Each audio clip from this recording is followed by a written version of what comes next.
کی نسبت مشرکین کے ساتھ ہوگی اور ابو بکر کی شان بیان کرنے والے کی نسبت اللہ کے ساتھ ہوگی. ایسا ہے یا نہیں؟ اچھا اگلی بات دیکھیں، یہ تو ابھی چند آیتوں کا مختصر ترجمہ بتا رہا ہوں. وہ اللہ کیا کہتا ہے؟ الا ابتغاء وجہ ربہ الاعلی. یہ ابو بکر کس کے لیے خرچ کرتا ہے؟ میرے لیے. اگلی جملہ جو کائنات میں اللہ نے کسی کے لیے نہیں بولا، نبیوں کے علاوہ کسی کے لیے نہیں بولا، وہ جملہ ابو بکر کی شان کو بتاتا ہے کہ آپ ہیں ہی خیر الخلائق بعد الانبیاء، آپ ہیں ہی کائنات میں نبیوں کے بعد سب سے افضل. ہم اس لیے مانتے ہیں کہ ہمارا قرآن کہتا ہے ہم اگر قرآن کی نہیں مانیں گے تو مسلمان نہیں رہیں گے، ابو بکر کو نہیں مانیں گے مسلمان نہیں رہیں گے. کیا کہا اللہ نے؟ وَلَسَوْفَ يَرْضَى. ابو بکر ان قریب آپ کا اللہ آپ سے راضی ہو جائے گا. ان قریب نہیں، سوفا جب اس پہ آتا ہے تو اس کا معنی ہوتا ہے یقیناً اللہ آپ سے راضی ہو گیا. حیرت کی بات ہے، ادھر صدیق سے کہا جا رہا ہے وَلَسَوْفَ يَرْضَى، آپ کا رب آپ سے راضی ہو گیا. اگلی ہے سورہ ضحیٰ، اللہ اپنے نبی سے کہہ رہا ہے وَلَسَوْفَ يُعْطِيكَ رَبُّكَ فَتَرْضَىٰ، میرے نبی اتنا تجھے دوں گا کہ تم مجھ سے راضی ہو جائے گا. اللہ صدیق سے راضی ہو گیا اور نبی اللہ سے راضی ہو گیا. اور اللہ نے یہ جملے کیسے جوڑ دیے صورتوں میں؟ اللہ نے کہا صدیق میں آپ سے راضی ہوں، ادھر اللہ نے اپنے نبی سے کہا میرے نبی اتنا دوں گا کہ تو مجھ سے راضی ہو جائے گا. اس لیے راضی ہو جائے گا کہ تیرا سب سے قریبی تیرا صدیق، میں اس سے راضی ہو گیا. تو اللہ صدیق سے راضی. 1400 سال کے بعد کوئی صدیق سے نہیں راضی تو وہ اپنے ایمان کی فکر کرے، کیونکہ جو صدیق سے راضی اللہ اس سے راضی. جو صدیق پر ایمان لائے گا وہ اللہ پر ایمان لائے گا، کیونکہ ہمیں اللہ نے قرآن میں یہی بتایا کہ اللہ صدیق سے راضی ہو گیا اور مصطفیٰ بھی اپنے صدیق سے راضی ہو گئے، حضور بھی راضی ہو گئے. اب آپ دیکھیے سیدنا صدیق اکبر رضی اللہ تعالیٰ عنہ رسول اللہ کے صدیق ہیں، دوست ہیں. ایک دوست ہوتا ہے، ایک خلیل ہوتا ہے. خلت ایک منصب بہت دوستی سے اوپر کا ہے، دوستی اس سے نچلا درجہ ہے. حبیب کا، دوست کا. اللہ کے رسول صلی اللہ علیہ وسلم نے فرمایا اگر میں اس دنیا میں کسی کو اپنا خلیل بناتا تو ایک فرد تھا جس کو میں اپنا خلیل بنا سکتا تھا، لیکن میں اللہ کا خلیل ہوں، اللہ میرا خلیل ہے. لو كنت متخذا من العباد خلیلا لاتخذت ابا بکر خلیلا ولكن صاحبكم خلیل الرحمن.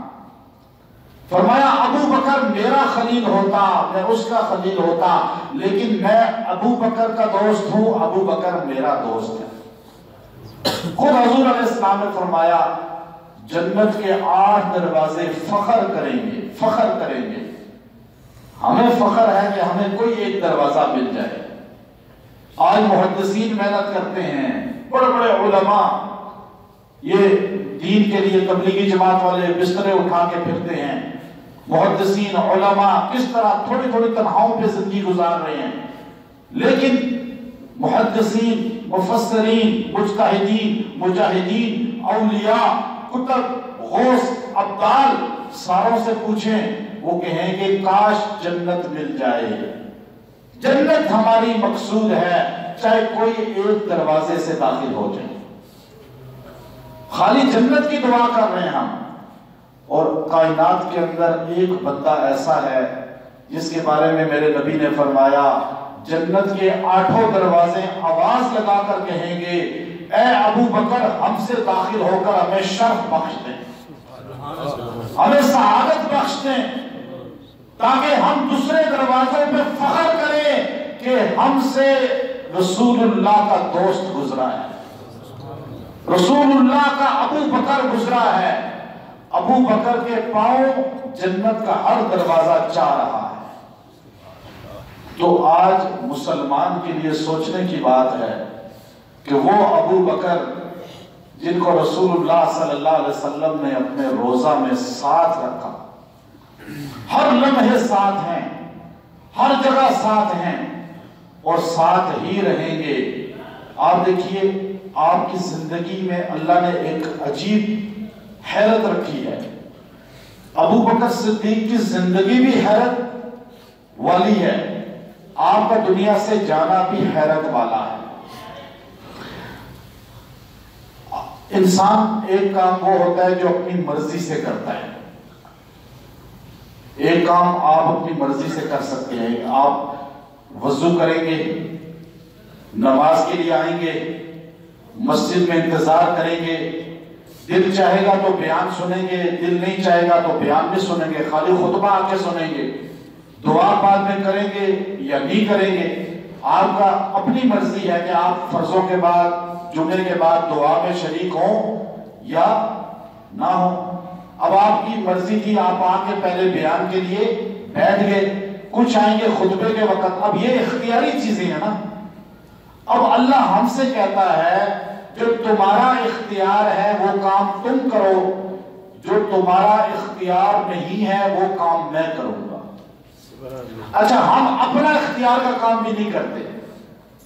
اپنے اختیار کے کام یہی ہے نا جو آپ کو بتائے، نماز پڑھیں، روزہ رکھیں، نبی پہ درود پڑھیں، نبی کی ذکر کریں، نبی کی شان بیان کریں، صحابہ کی شان بیان کریں، اولیاء کی شان بیان کریں، مسجد جلدی آئیں، بیٹھ جائیں۔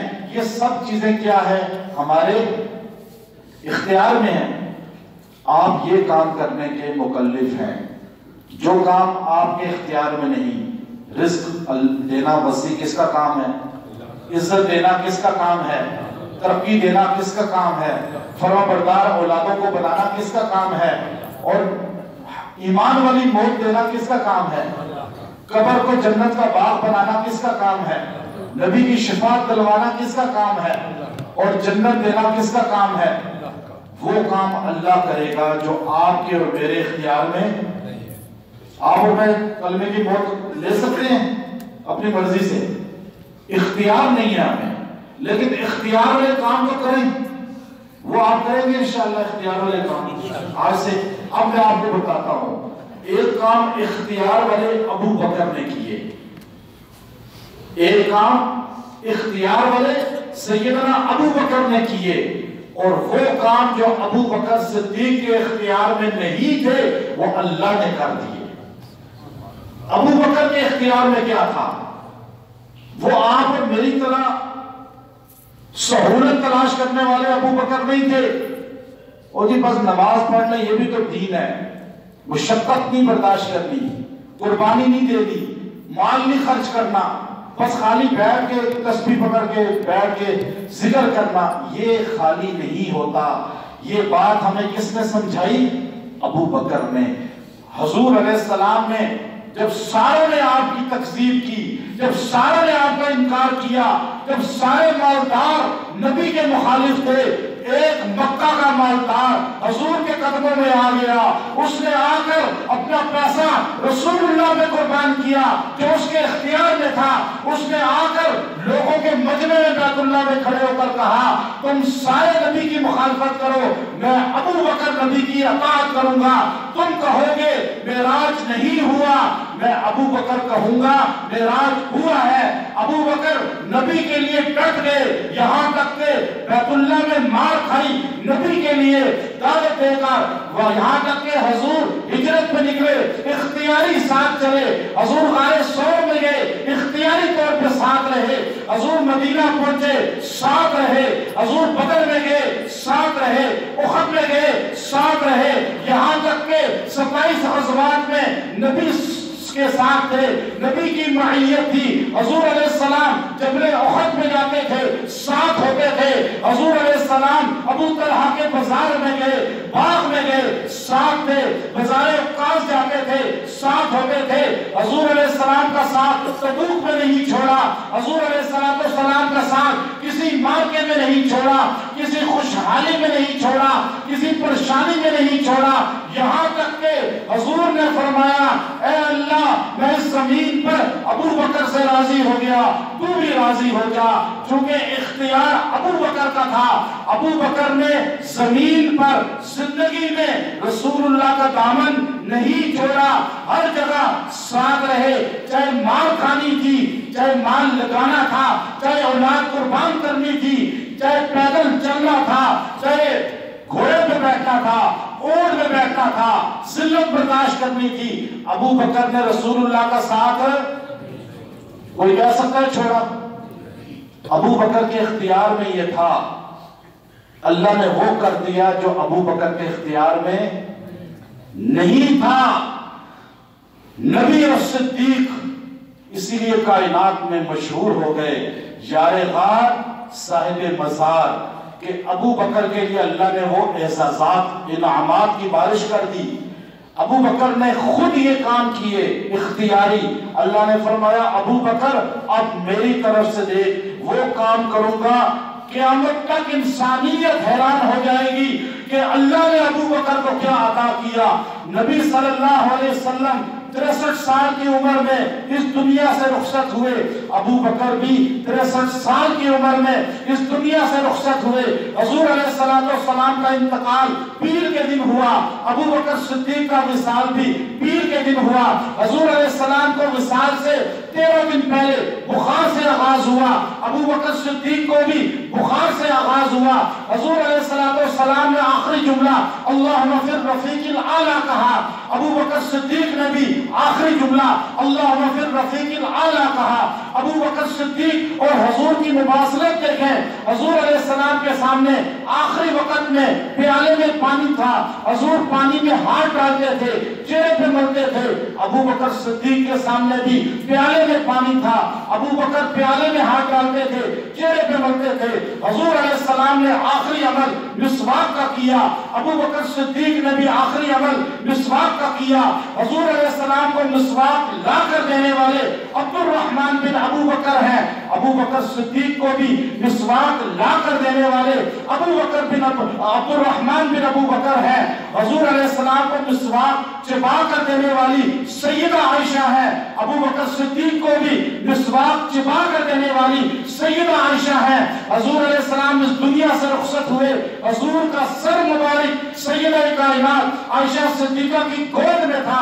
ابو بکر صدیق اس دنیا سے رخصت ہوئے، آپ کا سر مبارک اپنی بیٹی عائشہ صدیقہ کی گود میں تھا۔ حضور علیہ السلام کو انتقال سے 2 سال پہلے زہر دیا گیا، ابو بکر صدیق کو بھی انتقال سے 2 سال پہلے زہر دیا گیا۔ حضور علیہ السلام کو زہر دینے والی یہودیہ عورت تھی، ابو بکر صدیق کو بھی زہر دینے والی یہودیہ عورت تھی۔ حضور کے ساتھ 2 صحابی شہید تھے کھانے میں، ابو بکر کے ساتھ کھانے میں 2 صحابی شہید تھے۔ حضور کے ساتھ ایک صحابی کو اللہ نے اسی لمحے شہادت دے دی، حضور کو اللہ نے بچا لیا۔ ابو بکر صدیق کے ساتھ شہید صحابی کو اللہ نے شہادت دے دی، ابو بکر کو اللہ نے بچا لیا۔ حضور آخری لمحوں میں فرمایا کرتے تھے عائشہ اس زہر کی وجہ سے مجھے اندر آنکھیں کٹتی ہوئی محسوس ہو رہی ہیں، اس لیے امت نے کہا ہے نبی بھی شہادت کے مقام پر ہیں، زہر کے اثر کی وجہ سے آخری 13 دن آپ شدت میں رہے ہیں۔ ابو بکر صدیق بھی آخری لمحات میں اپنی بیٹی عائشہ سے فرماتے تھے عائشہ مجھے ایسے لگتا ہے میری آنکھیاں کٹ رہی ہیں، اور اسی لیے امت نے کہا ابو بکر بھی شہید ہیں۔ ابو بکر صدیق اور نبی کی مماثلت دیکھیں، حضور کا ایک نواسا کربلا میں شہید کیا گیا، یہاں ابو بکر صدیق کا نواسا مکہ میں شہید عبداللہ بن زبیر کیا گیا۔ حسین ابن علی کا سر کاٹا گیا، عبداللہ ابن زبیر کا سر کاٹا گیا۔ حضور علیہ السلام کے نواسے حسین کے سر کا کسی کو نہیں پتا کہاں دفن ہے، قبر کا نہیں پتا کہاں اصل ہے، اسی طرح ابو بکر صدیق کے نواسے کی قبر کا نہیں پتا، سر کا نہیں پتا، حسین کا سر لٹکایا گیا، عبداللہ ابن زبیر کا سر لٹکایا گیا، حضور علیہ السلام آخری لمحے میں جس چارپائی پر لیٹے ہوئے تھے اسی پر آپ کا جسم رکھا گیا، ابو بکر صدیق کا جسم بھی اسی چارپائی پہ رکھا گیا، جس جگہ آپ علیہ السلام کی قبر کھودی گئی اسی جگہ حضرت ابو بکر صدیق کی قبر کھودی گئی۔ حضور کی قبر کھودنے کے لیے ابو طلحہ انصاری آئے، ابو بکر صدیق کی قبر کھودنے کے لیے ابو طلحہ انصاری آئے، حضور کی بغلی قبر کھودی گئی، ابو بکر صدیق کی بغلی قبر کھودی گئی، حضور کی قبر پہ مٹی آخر میں بلال حبشی نے ڈالی اور پانی کا چھڑکاؤ کیا، ابو بکر صدیق کی قبر پہ بھی پانی کا چھڑکاؤ بلال حبشی نے کیا۔ حضور علیہ السلام کی قبر کو جنت کا باغ کہا گیا، ابو بکر صدیق کی قبر کو بھی جنت کا باغ کہا گیا۔ حضور نے فرمایا میں قبر سے نکلوں گا، میرے دائیں ہاتھ ابو بکر کے ہاتھ میں ہوگا، جہاں سے رسول اللہ اٹھیں گے وہیں سے ابو بکر اٹھیں گے، جہاں رسول اللہ جائیں گے وہیں ابو بکر جائیں گے۔ حضور حوض کوثر پہ کھڑے ہوں گے، ابو بکر حوض کوثر پہ کھڑے ہوں گے، حضور ساروں کو جام پلائیں گے، ابو بکر بھی ساروں کو جام پلائیں گے، حضور کے لیے جنت کھولی جائے گی، ابو بکر کے لیے بھی جنت کھولی جائے گی۔ حضور جس جنت میں داخل ہوں گے ابو بکر بھی اسی جنت میں داخل ہو جائیں گے۔ یہ غیر اختیاری ہے یا نہیں؟ یہ کوئی انسان کر سکتا ہے خود؟ اب مجھے بتائیں ابو بکر صدیق کی شان صرف ایمان والے کو سمجھ آتی ہے، صرف ایمان والے کو۔ میں نے کتاب مشہور ہے اصول کافی، اہل سنت کی نہیں ہے، میرے پاس موجود ہے 8 جلدوں میں، عربی میں ہے۔ اس کا مطالعہ کرتے کرتے میں اس جگہ پہنچ کے حیران رہ گیا، ان لوگوں کے لیے بھی جو شان ابو بکر سے ناآشنا ہیں۔ میں اہل سنت کی کتاب کا ریفرنس نہیں دے رہا، ورنہ میں دے سکتا ہوں، بڑی کتابیں الحمدللہ اس موضوع پہ میرے پاس ہیں، لیکن میں اس کتاب کا حوالہ دے کے بتا رہا ہوں۔ حوالہ بھی میرے پاس، اصل کتاب 8 جلدوں میں لکھا کیا ہے، جب سیدنا ابو بکر صدیق کا انتقال ہوا آپ نے اپنے بیٹے عبد الرحمن سے کہا بیٹا میری خواہش ہے کہ مجھے رسول اللہ صلی اللہ علیہ وسلم کے ساتھ دفن کیا جائے، لیکن خواہش ہوتی ہے، کیا پتا اہل بیت اس کو پسند نہ کریں، تو آپ خالی اتنا کر لینا، ایک تو اجازت لے لینا ان سے، اور اجازت نبی سے بھی لینا، میری نبی سے جا کے اجازت لینا۔ کیسے؟ کہ آپ نے حضور کی قبر مبارک کے دروازے کو اندر سے کنڈی لگا دینی ہے، اور دروازے کو کنڈی لگا کے قبر پہ کھڑے ہو کے اعلان کرنا ہے یا رسول اللہ یا نبی اللہ، آپ کے صدیق آپ کے پاس دفن ہونا چاہتے ہیں، اجازت مرحمت فرمائیں۔ اصول کافی، محمد بن یعقوب الکلینی مورخ، اور اس مذہب کی اتنی بڑی کتاب ہے جس طرح ہمارے نزدیک بخاری شریف ہے۔ میں آپ کو کوئی چھوٹا ریفرنس نہیں دے رہا۔ عبد الرحمن بن ابو بکر جا کے روزہ اطہر پہ کھڑے ہو گئے، کنڈی اندر سے لگا دی اور صدا لگائی یا رسول اللہ آپ کے صدیق آپ کے پاس حاضر ہونا چاہتے ہیں، آپ کی میت چارپائی پر ہے، آپ چارپائی پہ لیٹے ہوئے ہیں اور چارپائی باہر رکھی ہوئی ہے، اور صدا لگا رہے عبد الرحمن بن ابو بکر، تو ایک دم کنڈی خود ہلی، دروازہ خود کھلا، اور دروازہ کھلنے کے ساتھ ساتھ روزہ اطہر سے ایک صدا آئی، ادخل الحبیب الی الحبیب، دوست کو دوست کے پاس لے آؤ۔ اب رسول اللہ صلی اللہ علیہ وسلم کے ساتھ قبر مبارک آپ کی کھودی گئی، جب آپ کو قبر میں اتارا گیا تو حضرت عباس روتے ہوئے کہنے لگے میں نے ایک بار نہیں بارہا نبی علیہ السلام کی زبان سے سنا تھا میں اور ابو بکر و عمر ساتھ ہوں گے، ساتھ رہیں گے، ساتھ اٹھیں گے اور ساتھ جنت میں داخل ہوں گے۔ یہ جملہ عباس بن عبد المطلب نے فرمایا جو اہل البیت کے سب سے بڑے سرتاج ہیں، اور حضور علیہ السلام کے روضہ میں ابو بکر صدیق کی تدفین ہوئی۔ آج اگر کوئی فرد یہ کہے کہ ابو بکر صدیق نے نعوذ باللہ حق کھایا، یا اس طرح کا کوئی جملہ جو پہلے بھی آپ سن چکے ہیں، میڈیا پہ لوگ کرتے ہیں، وہ جھوٹے لعین ہیں۔ جب علی المرتضیٰ قبر میں اتارنے والے ہیں، عباس قبر میں اتارنے والے ہیں، حسن و حسین قبر کے پاس کھڑے ہو کے قرآن پڑھنے والے ہیں، اہل البیت ابو بکر صدیق کی پیچھے نمازیں پڑھنے والے ہیں، تو اس خلیفہ بلا فصل پر ایمان لانا قرآن پر ایمان لانے کے مترادف ہے۔ تو اس لیے ابو بکر صدیق رضی اللہ تعالیٰ عنہ صاحب مزار، آپ جا کے پڑھتے ہیں الصلاۃ والسلام علیکہ یا رسول اللہ روزے پہ، اگر آپ ابو بکر کے روزے پہ جا کے سلام نہ پڑھیں، عمر رضی اللہ کے روزے پہ سلام نہ پڑھیں، تو یہ نبی کے روزے کا سلام قبول نہیں ہوگا۔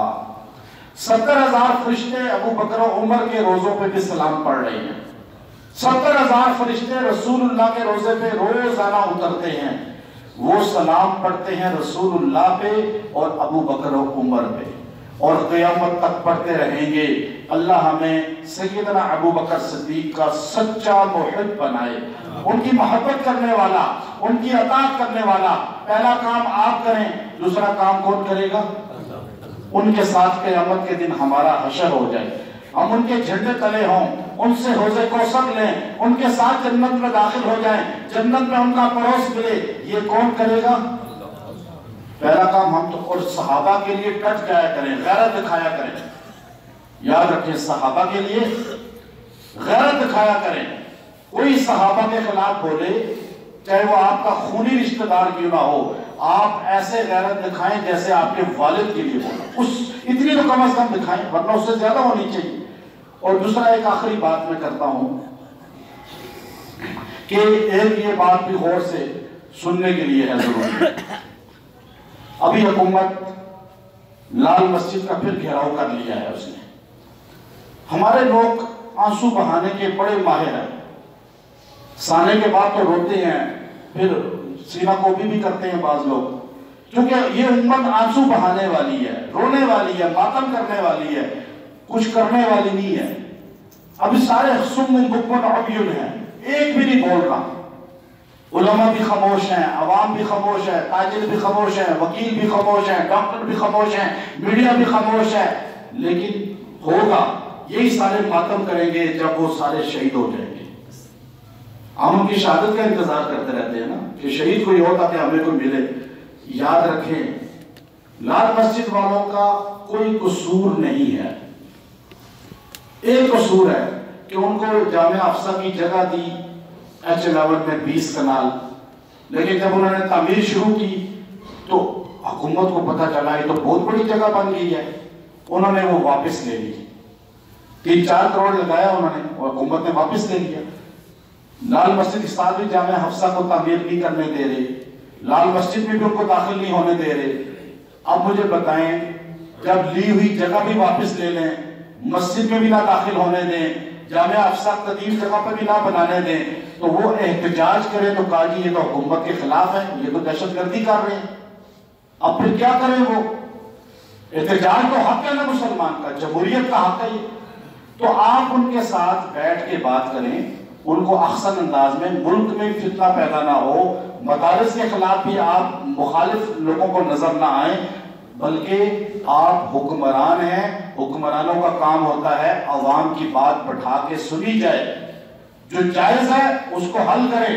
اس لیے ہم اس چیز پر حکومت سے سختی سے تردید کرتے ہیں، احتجاج کرتے ہیں کہ آپ کرفیو لگا کر ایک قسم کا ان پہ کھانا پانی بند کر دیا، محصور کر دیا، نمازوں پر پابندی لگا دی. یہ ملک پاکستان اسلام کے نام پہ بنا، اسلام آباد شہر اسلام کے نام پر ہے، اور اسلام آباد کے دارالحکومت میں یہ سب ہو رہا ہے، کشمیر میں نہیں، مقبوضہ کشمیر میں نہیں. مودی سرکار نہیں کر رہا. یہ کون سی سرکار کر رہی ہے جو اپنے آپ کو ریاست مدینہ والے کہتی ہے؟ تو ریاست مدینہ میں تو مسجدیں بنی تھی، بے آباد نہیں ہوئی تھی، مسجدوں کو آباد کیا گیا تھا. تو یہ ہمارا یہاں جو لوگ بیٹھے ہوئے ہیں خاص ان کے اداروں کے، وہ یہ بات ہماری پہنچا دیں. ہم چاہتے ہیں اللہ تعالیٰ اس مسئلے کو احسن طریقے سے حل کرے، نہ لڑائی ہو، نہ قتل و غارت ہو، نہ خون بہے، بلکہ آپ نرمی کر کے وعدے کی پابندی کریں. حکومت وعدے کی پابندی کرے، وہ بھی وعدے کی پابندی کریں. وآخر دعوانا الحمد للہ.